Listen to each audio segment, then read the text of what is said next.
Bank खात्याशी संलग्न असलेल्या विमा क्लेमसाठी हिंदीत भाषांतर केलेली FIR मागितल्याच्या आरोपावरून मनसेच्या कार्यकर्त्यांनी नागपूर येथील युनियन बँकेच्या फ्रेंड्स कॉलनी शाखेसमोर आंदोलन केले। रस्ते अपघातात मृत्युमुखी पडलेल्या योगेश बोपचे या तरुणाच्या अपघात विमा क्लेमसाठी FIR हिंदीत मागण्यात आल्याचा आरोप बोपचे कुटुंबियांच्या शेजाऱ्यांकडून करण्यात आला होता। हा विमा योगेश बोपचे यांच्या युनियन बँकेतील खात्याशी संलग्न होता। दरम्यान सदर अपघात विमा जनरल इन्शुरन्स कंपनीचा असून त्या कंपनीचे मुख्यालय कोलकात्यात आहे। तिथल्या अधिकाऱ्यांना मराठी समजत नसल्याने क्लेम फॉर्म सोबत FIR चे हिंदी भाषांतर पाठवावे लागते अशी माहिती युनियन बँकेकडून देण्यात आली आहे। नाही हा प्रश्न इथं संपलेला नाही आहे। या केंद्राच्या अखत्यारीत येणाऱ्या जेवढ्या बँका आणि जेवढे आस्थापना आहेत या सर्वांना एक वास चढलेला आहे। मराठीचा वारंवार अपमान करायचा यांनी एक चंग बांधलेला आहे।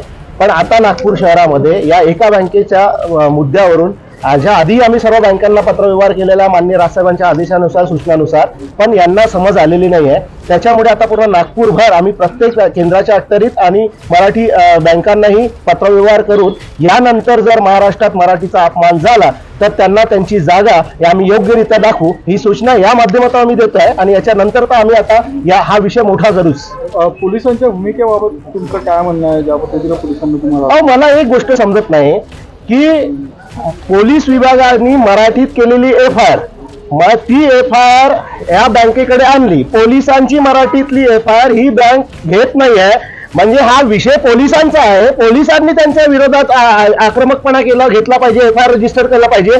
पोलिसांकडून महाराष्ट्र नवनिर्माण सेना भांडून झाली आणि पोलीस त्यांना प्रोटेक्शन देऊन झालं म्हणजे पोलिसांच्याच विभागाच्या एका FIRच्या कॉपीचा अपमान त्या या बँकेच्या मॅनेजरनी प्रशासनाने केला आणि पोलीस त्यांना प्रोटेक्शन देऊन झाले। म्हणजे या महाराष्ट्रामध्ये चाललं काय? सरकारने याच्याकडे थोडं लक्ष द्यावं। योगेश बोपचे यांच्या प्रकरणातही हेच कारण देत हिंदीत FIR मागवण्यात आली होती असं स्पष्टीकरणात्मक दावा बँकेने केलाय। मनसेच्या आंदोलनानंतर युनियन बँकेने मनसे आणि बोपचे कुटुंबियांची माफी मागितली। त्यानंतर मनसेने आंदोलन मागे घेतले। बँकेने स्पष्ट केले की व्यवहारासाठी मराठी ही राजभाषा म्हणून वापरली जाते आणि ऑनलाईन फसवणूक, ATM चोरी किंवा इतर प्रकरणांमध्ये मराठी FIR स्वीकारली जाते। मात्र विमा कंपनी कोलकात्यात असल्याने हिंदी किंवा इंग्रजी भाषांतर आवश्यक ठरते।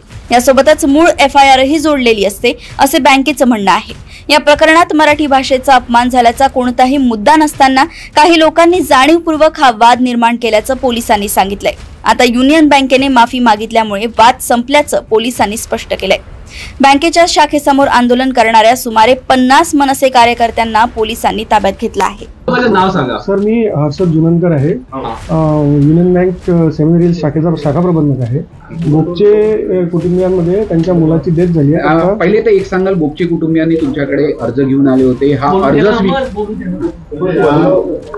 तुमचे प्रतिक्रिया सांगा सर। ते त्यांचं मृत्यू झाल्यानंतर आम्ही त्यांना सांगितलं की आमच्या ATM कार्डवर 2 लाखाचा विमा आहे।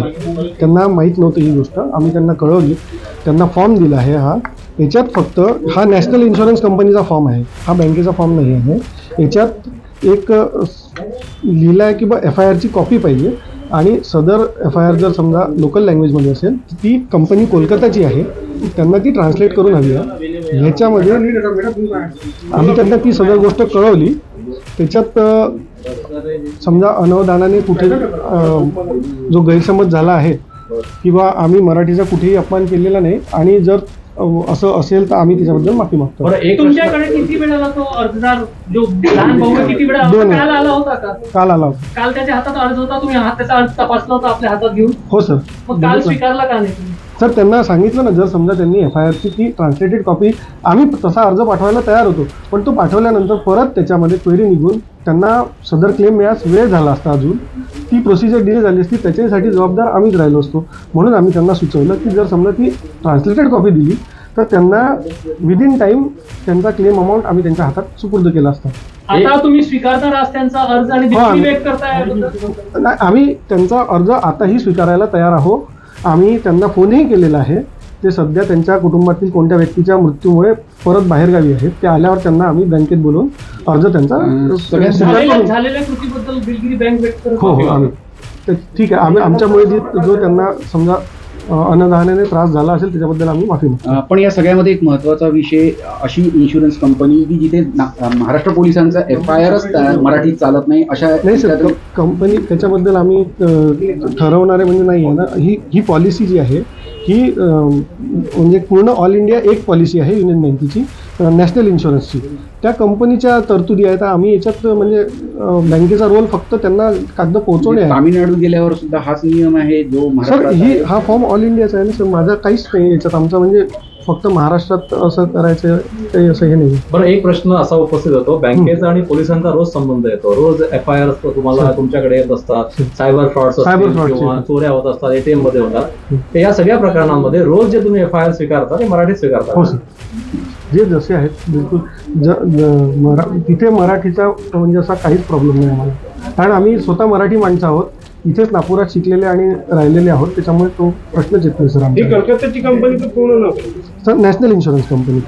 बरं, हे महाराष्ट्र या ठिकाणी मनसेचे कार्यकर्ते नेते आलेले आहेत, त्यांना तुम्ही माफी मागितली आहे का? आणि त्यांचा जे आक्षेप होता तो दूर केला आहे का? आता स्थिती काय आहे बँकेच्या वतीने? मी पहिली गोष्ट, मी मराठीचा कुठेच काही म्हणजे अपमान केलेला नाही आहे. मी माझ्याकडनं मी अजूनही सांगतो आहे, गैरसमज झाल्यामुळे समजा होऊ शकते की समोरच्या व्यक्तीला जो त्रास झाला मी त्याच्याबद्दल अजूनही माफी मागतो आहे, किंवा होऊ शकते आम्ही त्यांना अजून लवकर मदत करायला पाहिजे होती त्याच्याबद्दल.